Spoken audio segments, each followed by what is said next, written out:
Yay, the debt ceiling problem has been solved. Apparently, I'm not sure what it actually means. This whole announcement by Obama, what I do think is that it's a very scary few weeks that we have had, in which you could really see the emptiness of the puppets that are running around in Washington. They really don't care about anything else than their instructions from corporate headquarters. And if they don't get instructions, they don't have anything to say. So Obama was sitting in the Oval Office, the way I see it, and he was saying, well, govern. Create a solution for society. But because all these Washington types were corporate puppets, they say, no, it's the government's role to govern, and we're corporations, we're just going to maximize whatever we can, and by changing laws in order to make it easier for us to do our business, so reduce taxes and all that stuff. That's like somebody gets a brain infection, it eats away his whole brain, and there's nothing left anymore. But that infection does, that host virus or something like that, does expect the person to behave in such a way that there's enough, let's say, nutrition and stuff like that in order to live as a virus. It doesn't work like that. You have to take responsibility at some time. So there's two scenarios basically, and I think the choice has already been made. There could be two scenarios. One is that you get nationalization of the big corporations. So you get nationalization of Apple, of Google, of Microsoft, because they are what creates cash flow, and they are in the U.S., in the territory of the U.S. So they have a choice. Either the people in the U.S. will stand up against them and say, well, listen, you cannot do your business here and have this money and have this wealth and do all this stuff and not give anything to us. And so give some more money to the government. That has happened with oil companies or whatever revenue generating operation was going on in any territory, because in the end the government owns the army, or should own the army, and can move in and simply confiscate. And that's one scenario. But I don't think we're going that way. I think we're going the opposite way, which is that the corporations are going to be the government.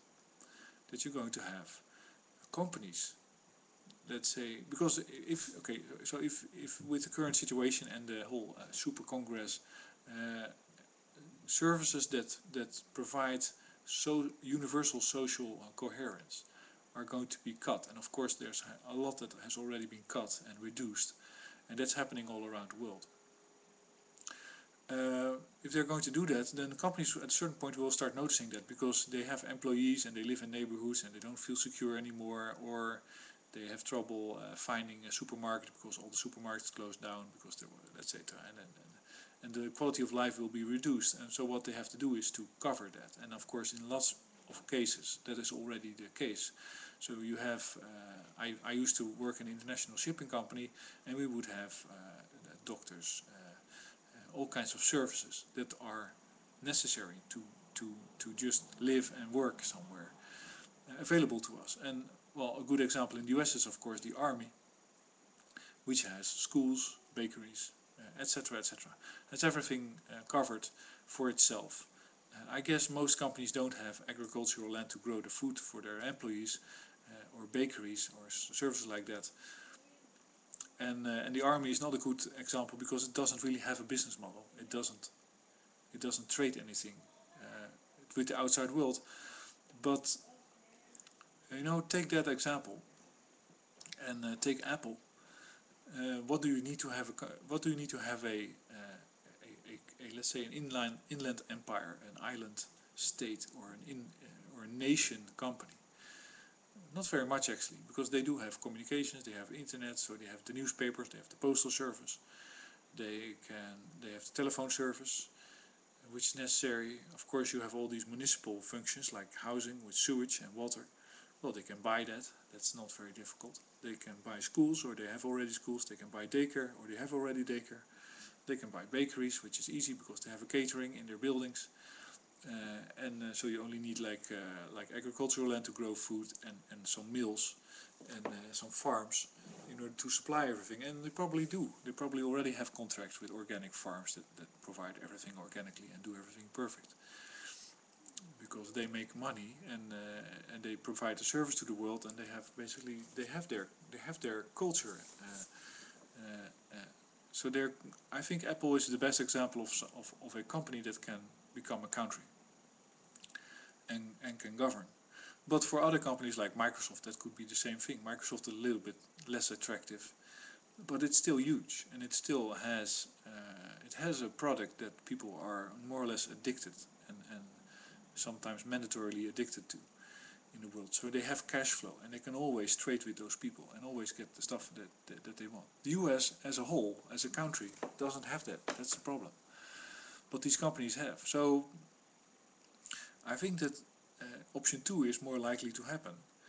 And what that means is that you really get a fascist society, and that these companies like Apple, Microsoft, and they will all say, well, if you can't work for us and we cannot provide for you, of course, you cannot become member of our nations, then well, tough shit.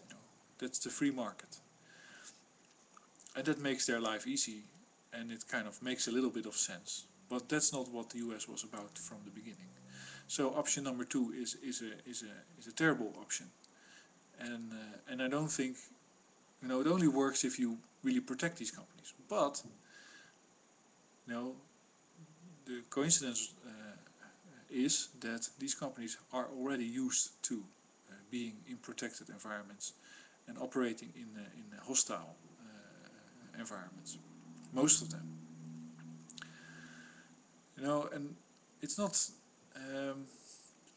I think and Apple recently creates a very good example of how incredibly doublespeak and deceptive their arguments are, because they always say, well, if you try really hard you can find a job, and we're here to create jobs, and it's good.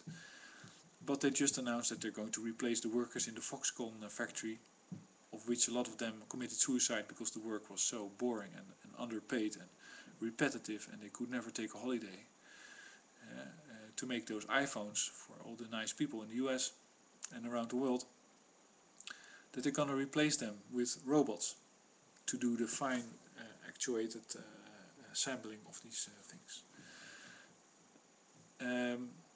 So they're going to fire them. That's the basic of that's basically the core of what's wrong with industrialization and the whole economical theory around it. Because if you have a town in China where the Foxconn factory used to be, and there would be 10,000 girls being working there every day, putting together these iPhones, and they were making a little bit of money, not enough, and they were having a life, and then you replace them with robots, which gives the robotic company a lot of work, but maybe they have robots making those robots, so you never know. But all these people are out of a job, and suddenly they cannot spend any money anymore because they're not making any money anymore. Is that fair? Is that because then the company says, well, you have to find your work somewhere else. But if that's the trend, if the trend is automation on every level, even on a level where you would say, well, that's something that only humans can do. Humans get pushed out, and the same happens in the flower industry, where you have in the cutting of the plants as they grow. That's now you can do that with robots now. Every occupation can be automated. That means that eventually everybody will be out of a job, out of a real job, a job that's really necessary, and so they will all not be making any money. So they will all be completely redundant, and they won't be able to spend any money anywhere. So what happens then? So you have fully automated society. Nobody has any money to spend anymore because they're not making any. So what happens to that fully automated society? The question I say is that I ask is, if you have a machine that makes everything everybody needs, would everybody be destitute, out of a job, not being able to afford anything, or would they all have everything they need? But would it be free? That's the big trouble with economical thinking, is that economical thinking assumes that somebody always can find one or another way to make money in order to buy what you're making with your machines. But that's a contradiction. If you make things with a machine, you just put somebody out of a job, so there's someone less that can buy your stuff. Anyway, this video is way too long, and I'm afraid it's a bit rambling, but I hope you appreciate it, and I really hope that you know, it would be a good thing if somebody in the US government would say, listen, hey, these corporations, they're in our territory, let's nationalize them right now. Do the same with the bank. Only it looks like it's impossible, because there's nothing in the US government, nobody in the US government that wants to identify himself and stand up and say, well, you know, we have to get the money somewhere. We have to start renationalizing, redistributing the capabilities, and making sure that everybody is part of the United States. And the same goes on in Europe. You know, it's concentrations within the company.